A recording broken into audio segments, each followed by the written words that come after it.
what you can do, dude, is ask people to comment on the post in the group. Oh, what in this SHB group? What, yeah. Say podcast going live on YouTube.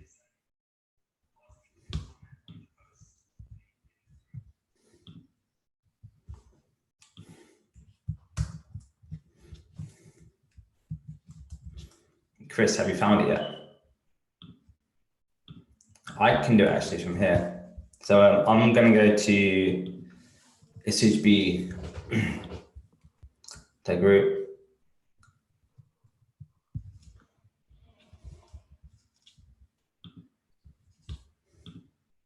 Yep, I've got the link. Cool. And just ask everyone to put comments and questions there if it's easier. We just need to keep an eye on it, and that's it. Yeah, to be honest, this one usually works quite well anyway. Please.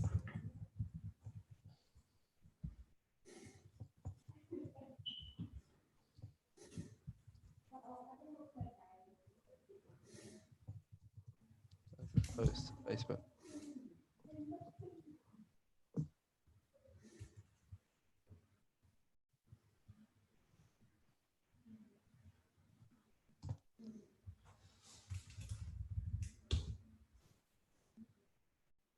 Yeah. Cool. Yeah.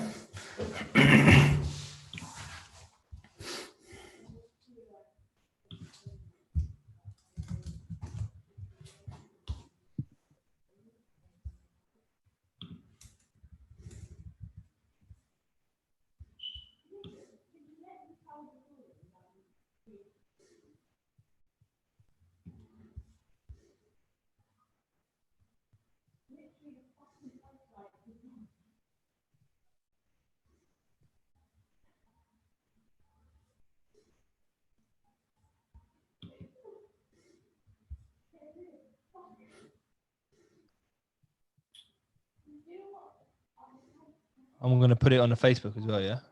Cool. Yeah. Like stick it on the Facebook and request people to comment on that comment in the Facebook page.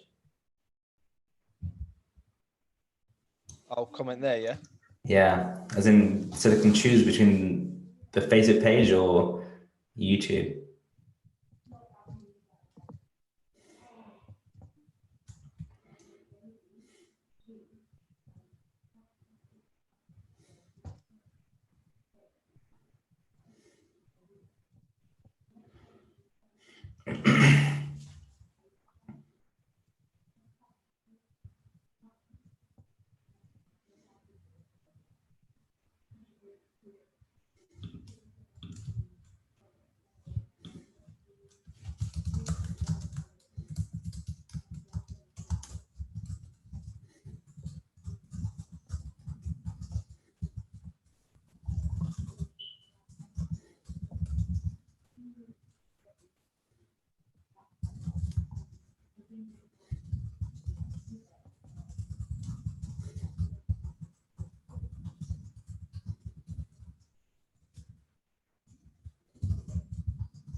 Okay, posted.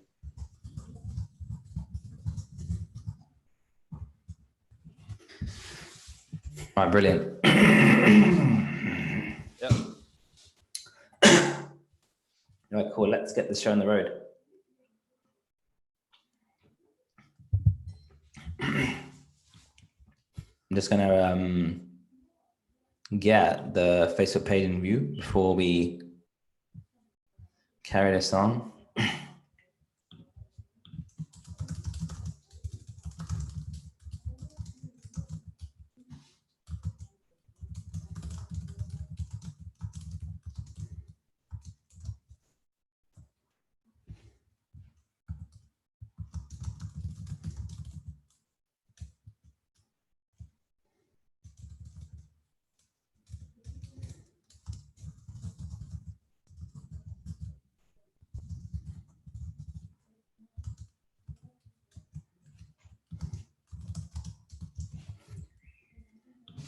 You ready?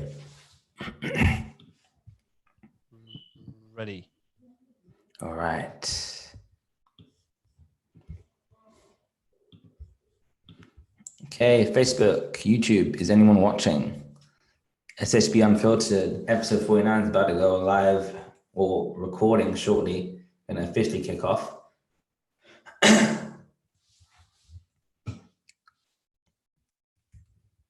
Cool. Okay, I've seen the stream.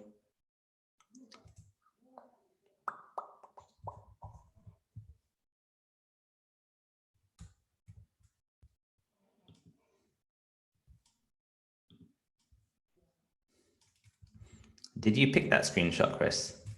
That one's terrible. No, So good. I didn't pick it. Sorry. It's the automatic one. When you put the link in, it just comes up. It's cool, dude. We're gonna crack on because I'm getting hungry. Let's go.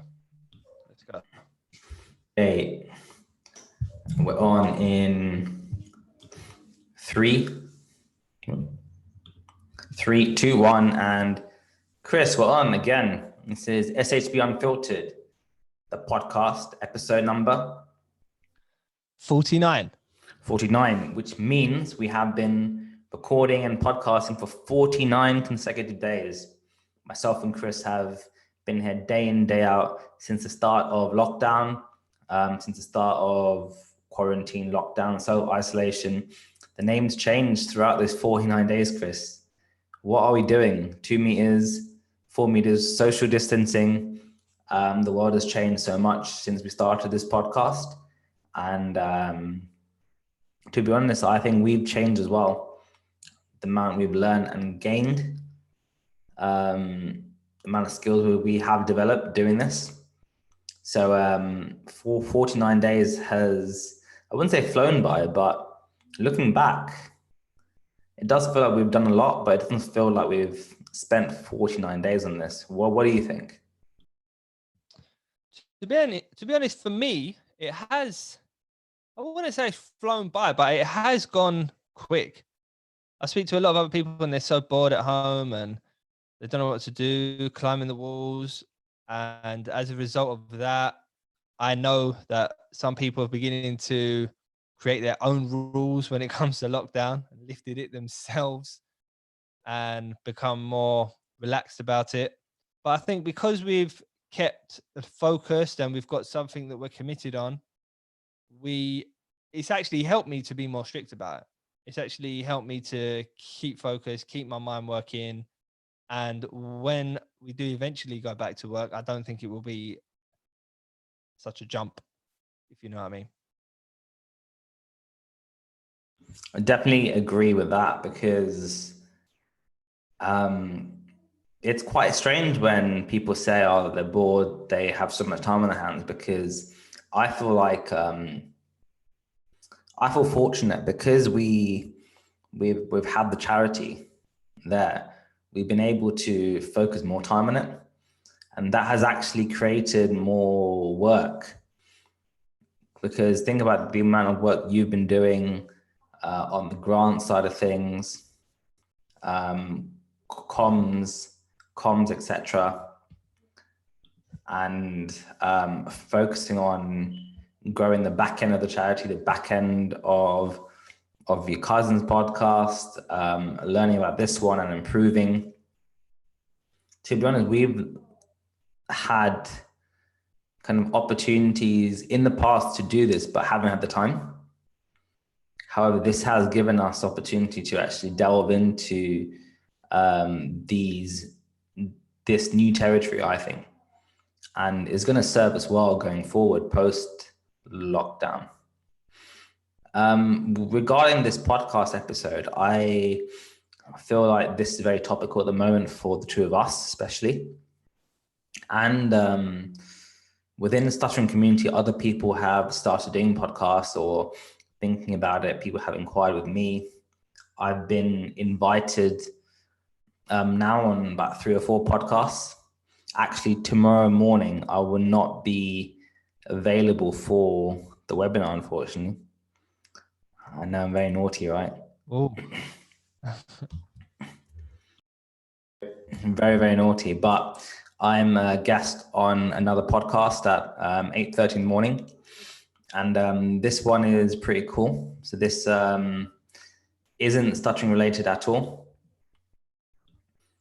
It isn't stuttering related at all. But this is a minute. But with this podcast, this is purely about people within the Sri Lankan Tamil community, or Tamil community in general, as in Tamils are in many, many countries. But Tamil community who just doing cool things in their life and challenging the status quo that our predecessors have placed. And so I've been invited to share my story, share kind of the work we're doing on that platform.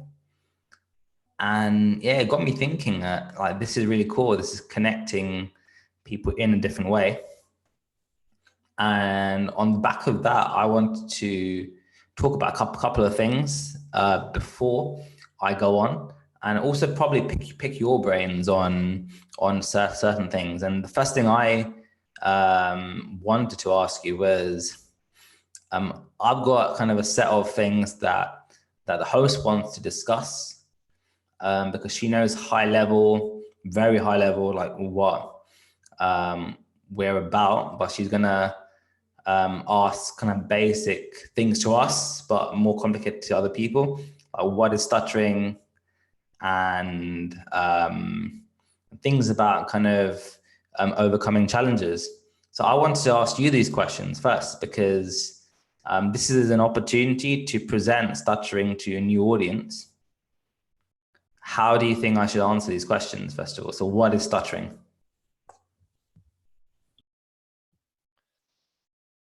Yeah, that's a question that can be so open-ended. It can go any way, and people usually expect you to just say it's when an individual tries to speak and they're physically unable to do so. But it's so much more than that. It depends what kind of level or depth they want you to go into, but I'm assuming that they will want you to explain as much as you can within the time frame that they give you. I would be relating my answer to not only the physical side, but I would also explain how it manifests in the psychological side. I would be focusing heavily on avoidance, and I would also be explaining how much it affects people on a mental health basis. Those are the main points that I would focus on when explaining to the masses what stuttering is, because their view of it usually is just someone struggles to get the words out at times. They do not really get the full picture. Yeah, it's too basic, isn't it? Way too basic. Yeah, it's just because they're potentially misinformed. They haven't been around people that stutter. They do not know anyone that stutters, and there's not that much coverage on it, really. The other thing is, even if they are around, or if they know people who stutter, they're probably misinformed anyway, because there's so much out there. There's so many differing views that if you're not in touch with any group within the stuttering community, then it's pot luck as to what people read and assume. Yeah. I would also go into explaining to them how many people are affected by it in the world, which I think will definitely shock a lot of people. Definitely. To think that Definitely. it is, even though you think, okay, 1% of the population, that's not much, but it's a lot of people. Like, it's still a hell of a lot of people. So yes, you will be talking about the repetition of blocks and the struggles and the secondary behaviors, but to really give them the full picture, I would go into everything else that I mentioned before previously. I would also point it out that it is a registered disability now. I would also point that out because I don't think people are fully aware of that, which I think that people need to be made aware of, because if they're not, then they have the tendency to not take it as serious or not realize how serious it can be for the individual. Definitely. I'm just going to check when stuttering became a registered disability, because that is a good... When did stuttering become a registered disability? Because I think the Equality Act 2010. Yeah, that's when it was entered into the act. But I want to check if it was recognized earlier than that, or at the same time. Either way, I'm going to find out if there's any information on the STAMR website.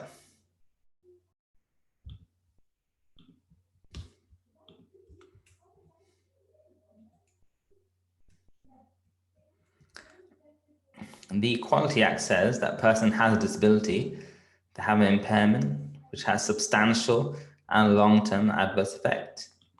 Equality Act 2010.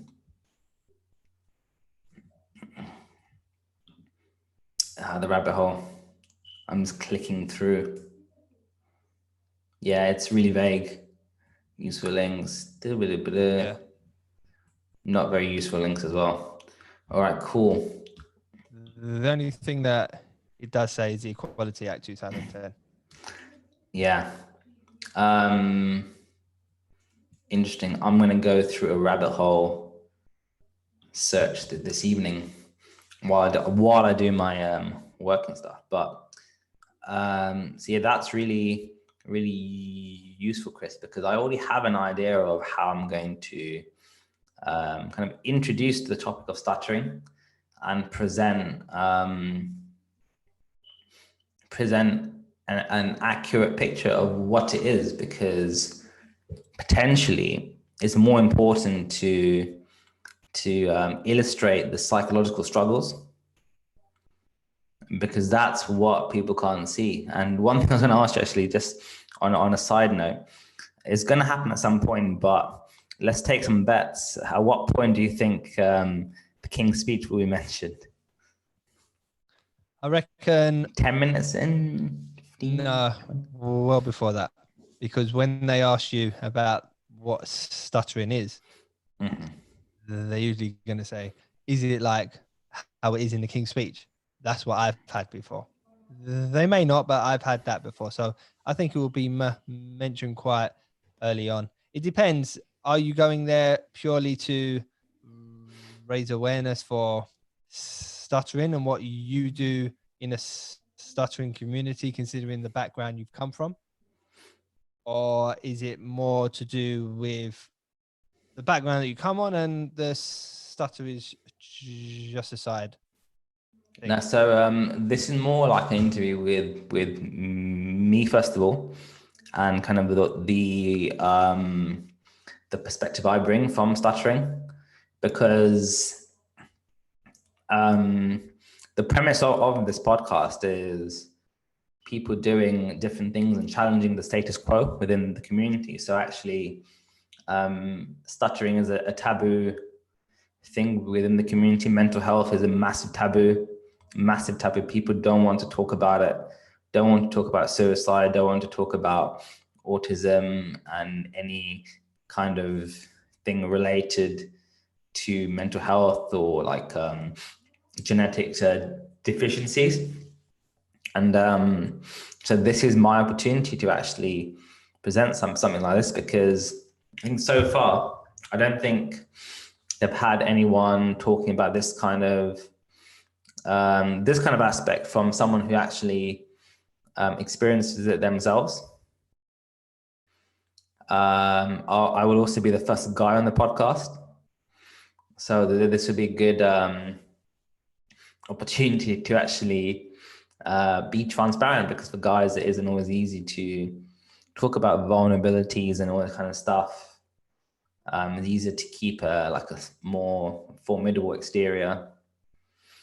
So yeah, definitely. If you think of anything else on those lines to add, if you feel there's important messages that should be shared on this platform, please do tell me. Please do tell me. Now, with this topic today, podcasting, so vague. I know, I'm very sorry. However, I brought this up because, look, in the end, we are doing a daily podcast. It's been fantastic.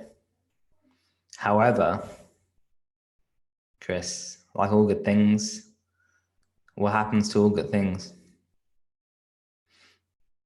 They unfortunately have to come to an end at some point. Definitely. And we are at episode 49, which means tomorrow is the big day, the Golden Jubilee, the big number 50. And with 50 means we have reached a significant milestone in our progress and our the progress of the podcast. What I wanted to talk about with you was life after the podcast, because I know this will change to weekly or bi-weekly, depending on circumstances. However, where do you see this podcast going? What direction do you want to take it in? Will it be this conversation between the two of us talking about concepts? Do you want guests? Do you want me to leave, gone? What do you want from this? Tell us your thoughts and just tell us your vision for the next year or the next 6 months. I think it would be really good to do a lot more interview-based podcasts. I think it would be good to get a lot more people who stutter that are really active within their own environments and they're really smashing life. I think we need more figureheads like that in the stuttering community. And I think that we should be playing our part in bringing them to light more. I think it would be good to give them a platform to inspire and motivate others. But I do think that we're inevitably not going to be able to keep this up as often as or produce podcasts as often as we are at the moment. They will be going down to 1 or 2 a month. I think 2 a month could be feasible, but I wouldn't want to place too much pressure on us to commit to that straight away. I think that 1 a month, and I think a good mixture. I think a good mixture of interview-based debates as well, because there's a lot of people that have different opinions and different views and come from different parts of the stuttering community, different organizations. And I still think it's cool to get involved. I really enjoyed our one with Kenny, even though he comes from a different organization. And yeah, I think that for me is or could be a good future for the podcast. To get a lot more interviews in with key figures in the stuttering community and outside of the stuttering community, to give them a platform to motivate and inspire. Cool. That sounds really good, and it's something we have to actively think about now, because we can't put it off. We have the live feed right now, which is incredible. It's doing kind of so much good for us personally, and people are enjoying it. However, we have to keep adapting. And we have adapted to coronavirus crisis, being stuck in our houses. But now we have to adapt again to actually being allowed to carry on with life outside your house. So that's a new adaptation, because this podcast, this structure was purely built for this purpose, just for this 1 hour, 2 hour period every evening. Things will change now, personal schedules. However, when you said every 2 weeks, once a month, I was like, what, Chris? I was thinking about every week, or at worst case, every 2 weeks.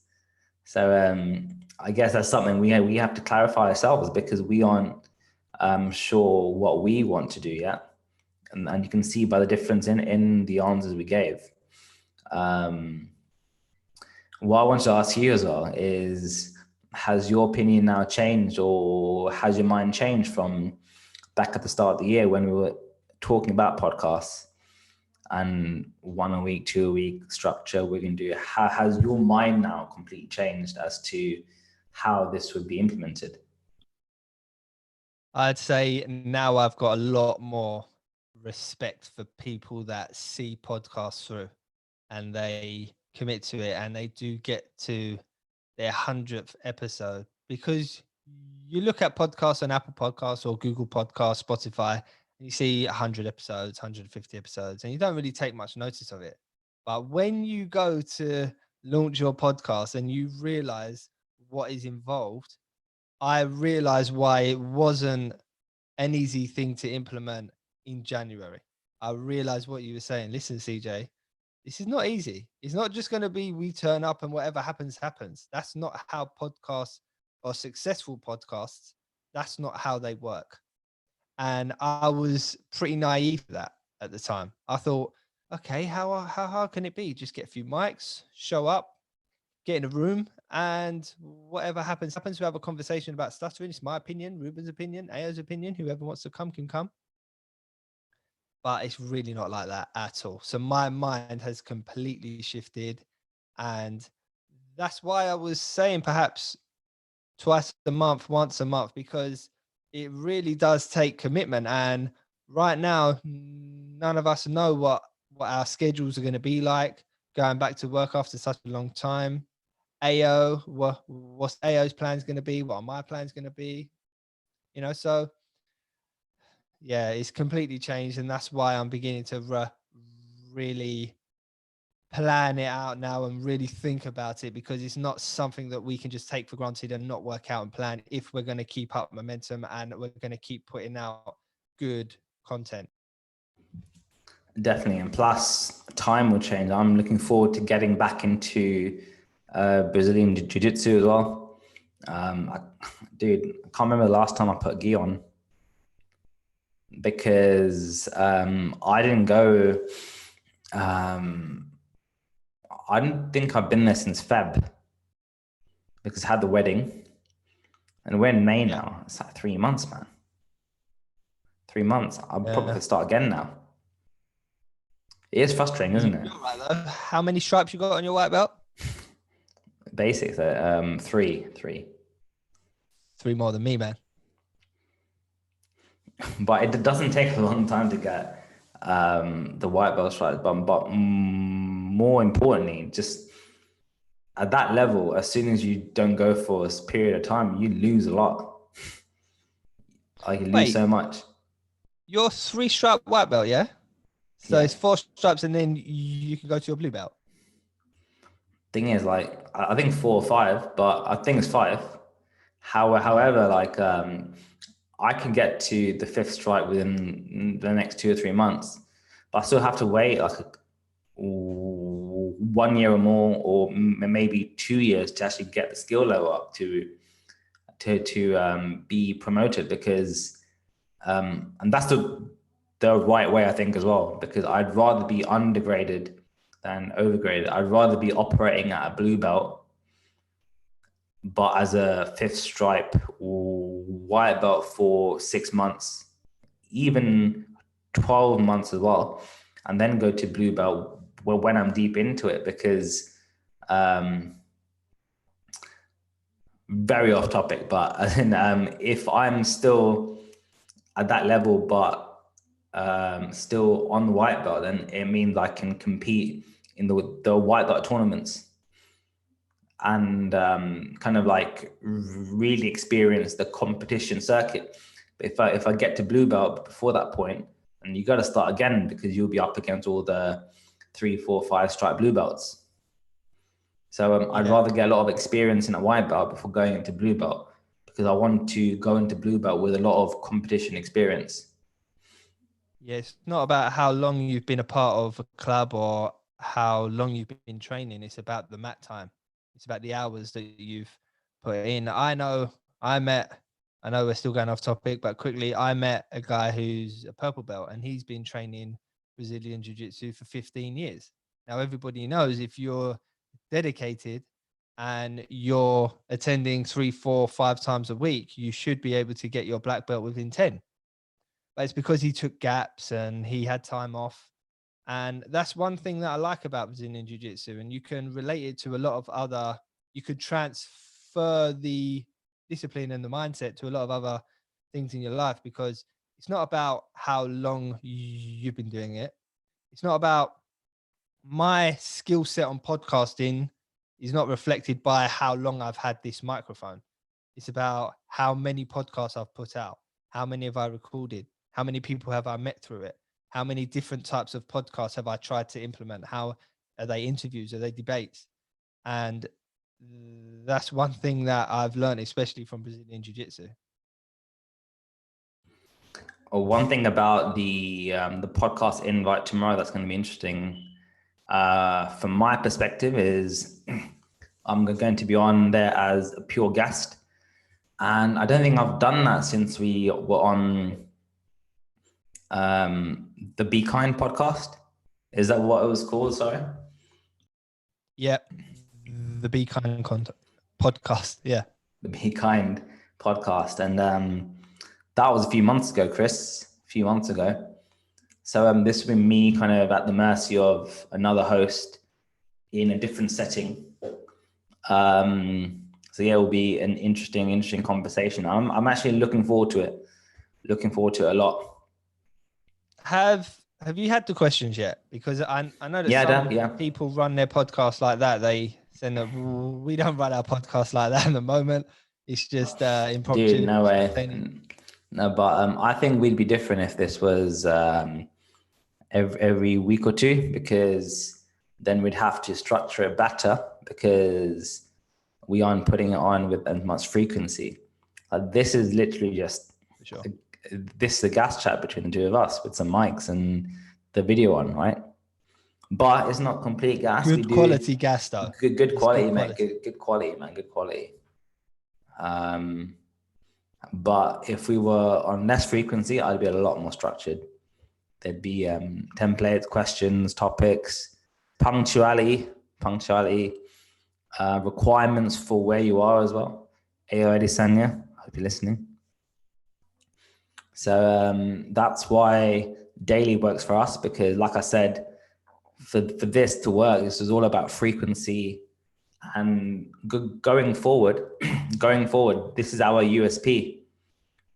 Regardless of how many plays or downloads and all that kind of stuff, our USP was we turned up every day, and no one can take that away from us. No, exactly right. Exactly right. It's not about the plays, not about the likes. It's about setting yourself a goal, setting yourself a target, and actually meeting it. And that is something. How you do anything is how you do everything. And if I'm being honest, like personal podcasting. So I've been transparent with you and said, at some point post quarantine COVID, I'm going to start my own podcast where I'll be interviewing people from different walks of life. So that was a personal goal for me. And you obviously have your own ideas and plans with your cousin, with your sister, etc. And SHB Unfiltered was actually started.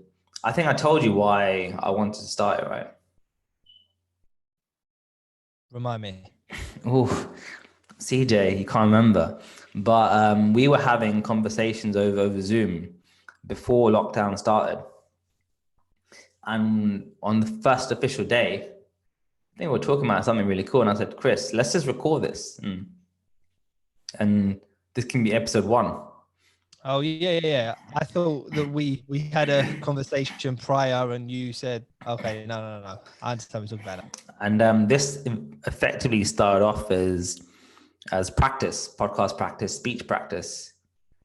But it was only after we went past episode 7 where I thought, okay, so now we're on to something now, because we've gone past the sweet spot. and every day was becoming easier. So that's when we started to put structure in and put a lock on the door for Zoom.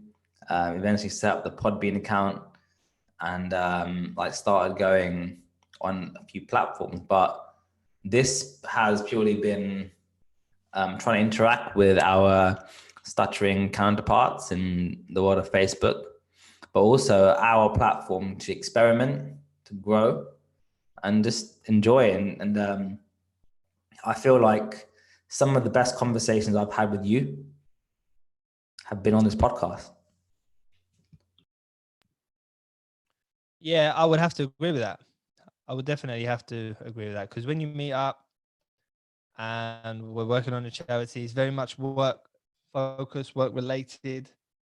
It's not often that we get to just have a chat as mates, and it's not often that we get to chat about stuttering as a whole. It's always about what we're going to do next, what we're implementing, the back end stuff, advice, where do we think we're going. We have to write strategies, we have to pitch to grant campaigns and all this stuff. So yeah, to have this time, it's actually been really good.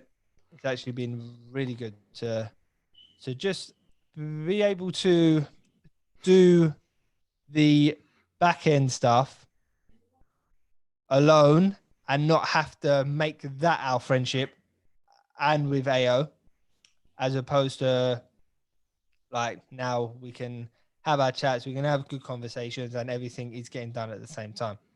Definitely the power of Zoom during COVID-19. Zoom is the official sponsor of SHB Unfiltered, I think, without really sponsoring us. But thank you, Zoom. Give a shout out. Well, we're actually sponsoring them, to be honest, because oh yes, we are. Subscription, but we are. CJ, what did you expect when we first started this? So thinking back, can you remember episode 1, 2, 3? And what did you expect this to evolve into or turn into? Same word, one's fancier. I'll be honest, the first few episodes actually turned out to what I expected. I thought it would be a chat, be general chat.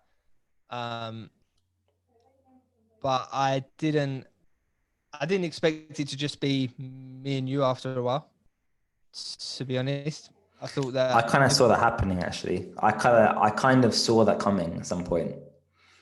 Yeah, I mean, I didn't personally. I thought that it would be all of us all the time, which isn't a problem. That it's not. Other people got commitments and stuff to do. I knew that we would see this through because we committed at the beginning, and I know what type of person you are, Ruben. I know that once you put your mind to something, that's it. Like nothing stopping you. And I like to think that I'm the same. But in terms of the content, in terms of some of the guests that we've had on, I didn't expect it to turn that way. There's been a couple guests that I didn't expect to have on at all, especially from organizations that they're from or whatever, which has been really cool. I think what's changed, what I think has been a massive contrast to what I thought, is how many people tune in. I thought that it would literally just be us. We would go live. We'll have the odd one person. No one would comment, and we'd be using this to build our momentum. I didn't expect momentum to be built this quick. I know that consistency is the key to all success, but I thought that this podcasting thing, after a few episodes, I thought, okay, not much has really happened. And yes, it is as hard as everyone says. But then I think after like 6 or 7 episodes, everything just seemed to be a lot more consistent. Like people tuning in was more consistent because we were more consistent, I felt anyway, which I wasn't expecting. I thought by now we still wouldn't have any listens at all, which I wasn't fussed about, but that's just what I expected. Do you know what's cool though? Because we've had similar people see us through from from the start to kind of where we are now, we've kind of brought them along on our journey, like in this journey through our minds and our opinions and our experiences, telling our stories to them. Like I've said, these have been some of the best conversations we've had, but other people now are actually tuning into these conversations, which is kind of strange when you think about it, because they've seen our friendship grow. Yeah. And the other thing is,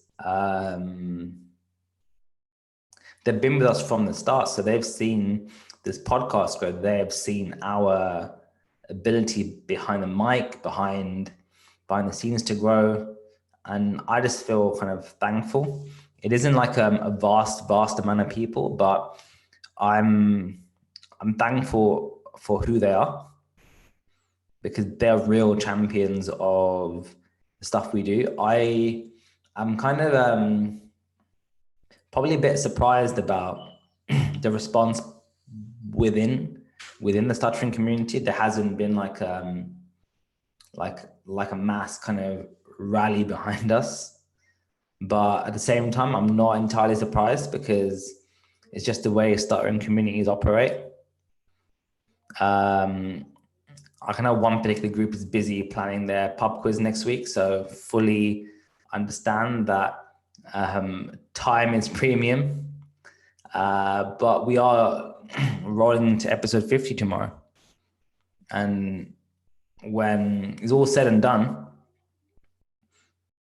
someone tells me like, how was quarantine and how was lockdown? Dude, I reached 50 episodes of my podcast. Chris, you can say the same thing. You reached 50 episodes of your podcast. Yeah, it's crazy because you see all these memes going around with like the future and old man explaining to their grandchild what COVID-19 was like, and it's such a terrible time. But for me, I won't be describing it as the most unproductive time for me. I wouldn't be describing it as, oh, it was terrible and everything that I worked for, I lost. And I won't be telling those kind of stories. I would be telling you, I learned so much about myself during this time. I learned that there was other things that I enjoyed. I used it as a time to explore other things that I would never have even considered exploring before. And this podcast is definitely one thing that I'm very proud to be a part of, especially during this time.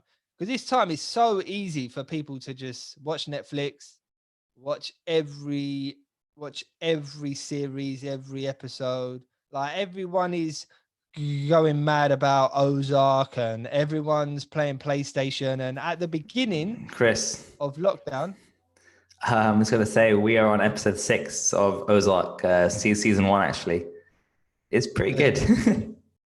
now good. I've heard a lot of people watch it. I really want to watch it, but priorities have changed for me.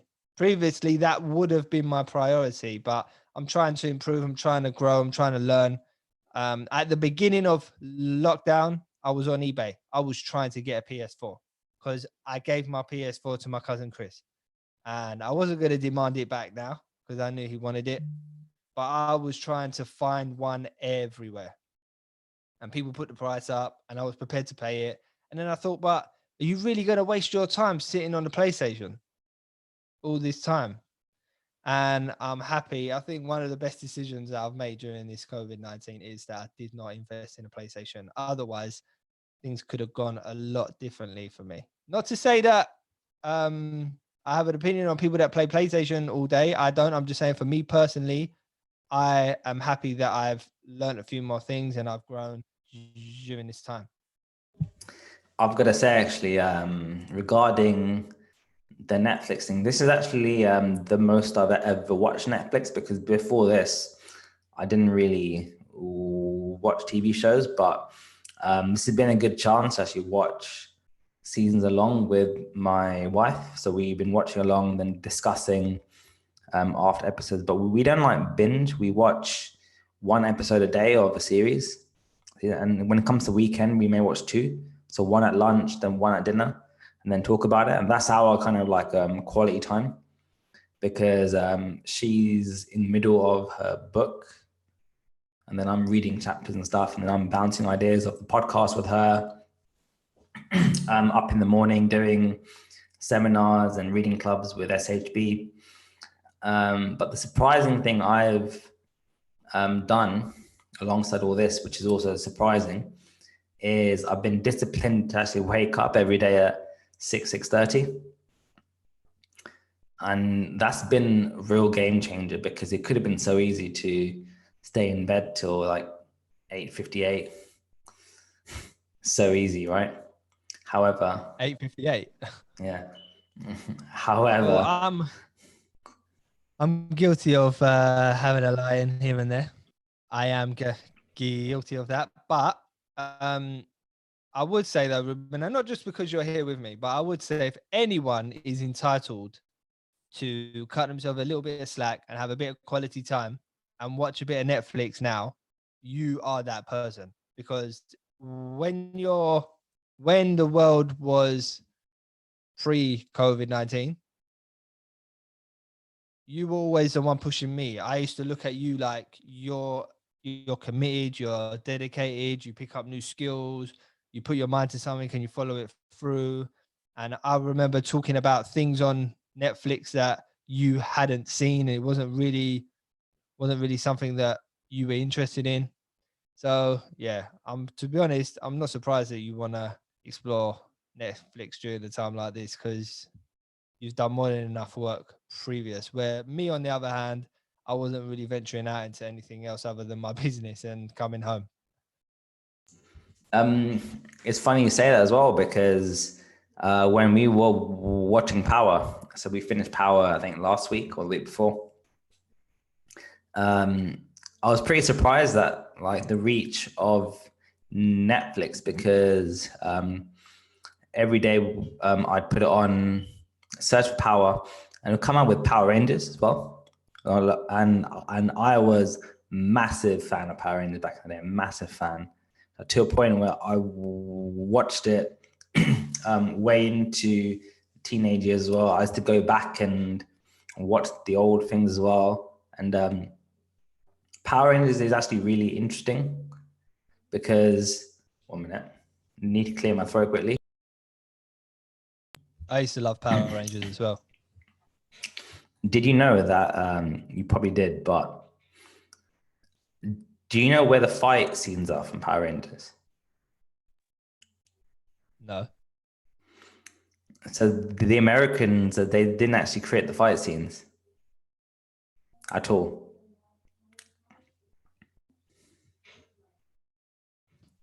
Chris can't hear you.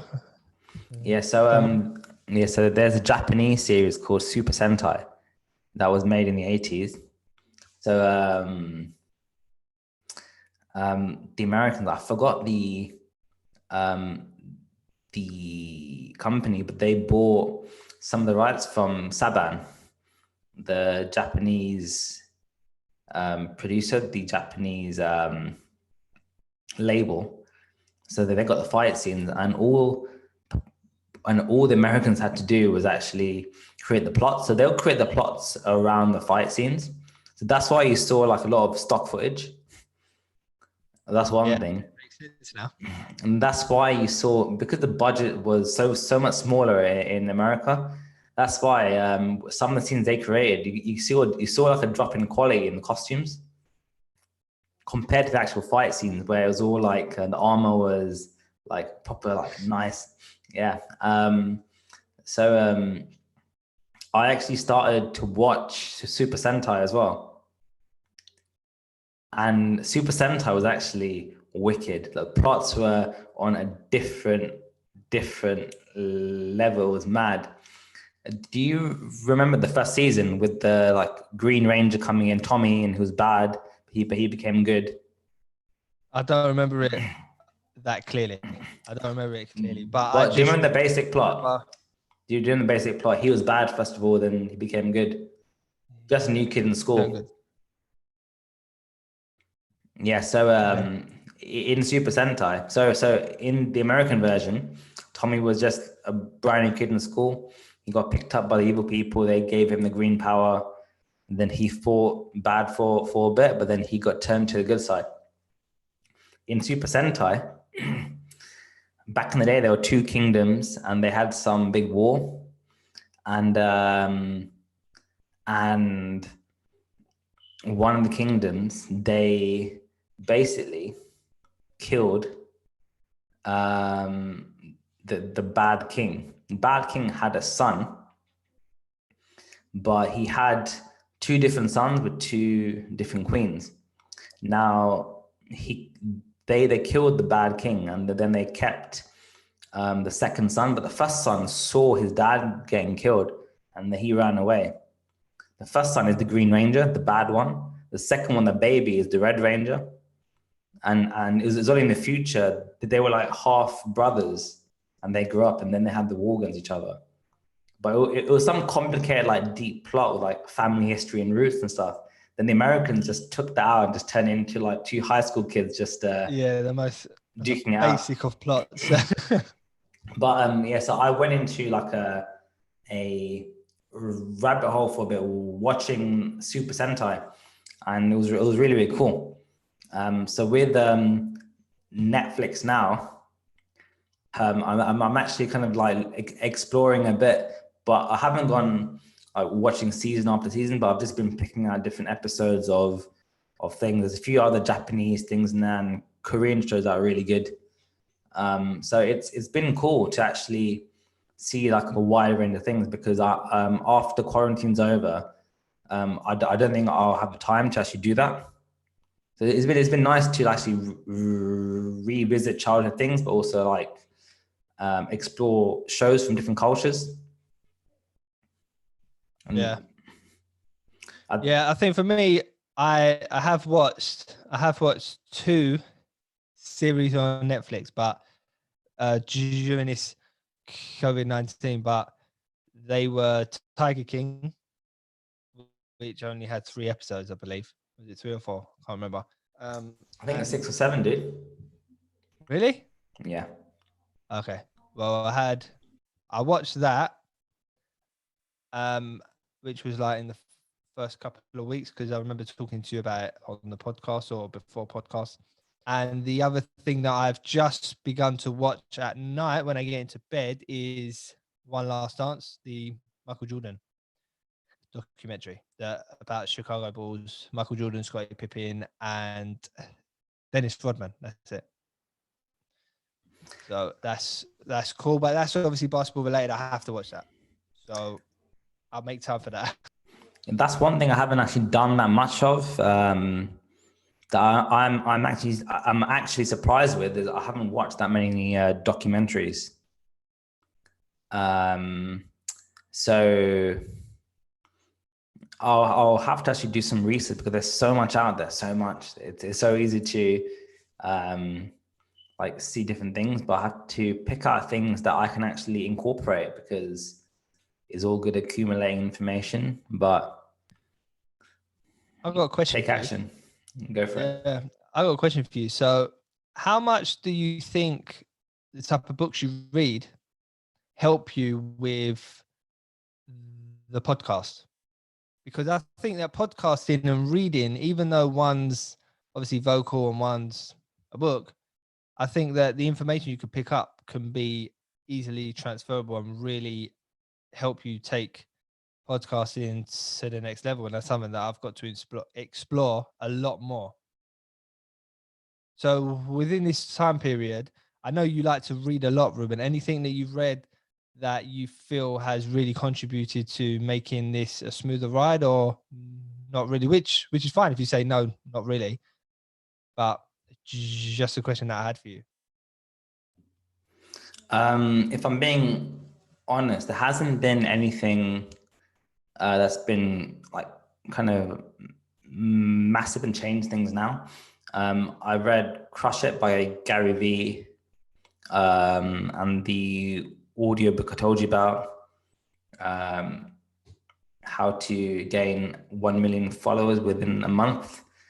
And apart from that, just been watching a few video podcasts and reading articles. But to be honest, the main thing I've gained in this period is actually applying, taking action. Because I've spent so long reading. 2018, 2019, I read a hell of a lot.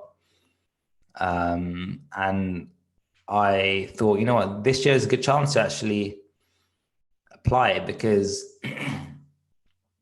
Gary Vee, he says one thing: research is procrastination in disguise. And that's an interesting kind of line to use, because it's easy to justify research sometimes. You can tell yourself, I'm just researching. There comes a point when you have to actually take action. And one of the most useful things I watch for that is Brian Rose's London Real podcast with Dan Pena, the $50 million man. So he literally coaches high level, high performance people to take action. He coaches people into high performance. And watching kind of like his message and stuff like that, he's very controversial. He divides opinion, but he encourages you to break fear and take action. And it is easy to hide behind books. It is easy to hide behind. It is easy to hide behind books, hide behind courses, seminars. You got to mix it up, and of course, like, research is important.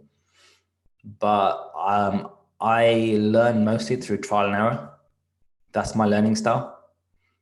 And even if it's like sports related, if I watch a submission, I don't really fully learn it until I do it a few times and have to correct it and get pushed around, and they said, no, put your hand here, because I learn through trial and error.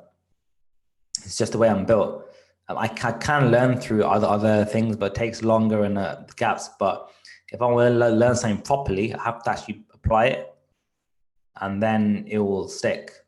And the same with the podcast. I've been going to courses and reading stuff for so long, but actually implementing it and smashing out all these episodes, back end, front end, audio, it's all been mad. But I've learned so much. And that's the gift you can get from creating a podcast. You are creating something for yourself. And the like front to back end, it's been a really good experience, really, really good. Yeah, I think there's a lot that people can take from that.